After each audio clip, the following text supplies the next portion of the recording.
देवकी नंदनाय च नंदगोपकुमाराय गोविंदाय नमो नमः। नंदगोपकुमाराय गोविंदाय नमो नमः। मंच पर उपस्थित सभी पूज्य प्रातः स्मरणीय तपोधन नामधन सभी संत भगवंत को प्रणाम करते हुए श्री वृंदावन धाम जो भगवान का ही स्वरूप है, भगवान का नाम, भगवान का रूप, भगवान की लीला और भगवान का धाम चारों ही भगवान के स्वरूप ही हैं। ऐसे धाम भगवान का आश्रय लेकर और अपने गुरुदेव की प्रेरणा को प्राप्त करके पूज्य श्री जयराम दास जी महाराज का यह पवित्र संकल्प जो जिसके फलस्वरूप आज हमें भी यहाँ उपस्थित होने का सौभाग्य मिला और वृंदावन वैसे भी महोत्सव भूमि है और यहाँ नित्य प्रति व्याहुला उत्सव चलता ही रहता है, लेकिन श्री सीताराम जी का व्याहुला उत्सव का दर्शन वृंदावन में होना ये और अधिक आनंद की बात है। ये श्री राधा माधव और श्री सीताराम जी की एकता का स्वरूप का एक प्रमाण है या कहें दर्शन है।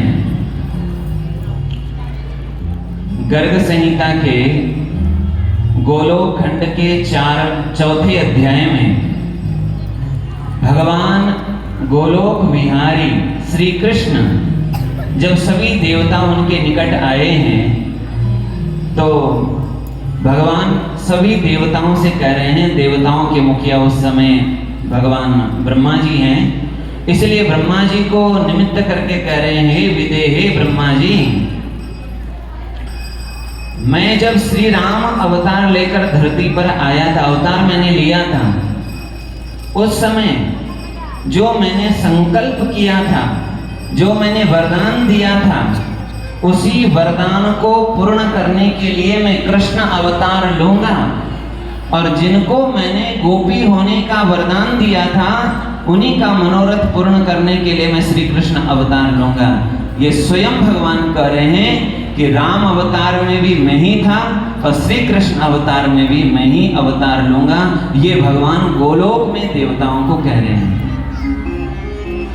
और भगवान ने बताया कि मैंने किन किन को आश्वासन दिया है। सबका नाम लेकर के कहा। भगवान ने कहा मैंने श्रुतियों को आश्वासन दिया है। जब श्रुतियों ने प्रार्थना करी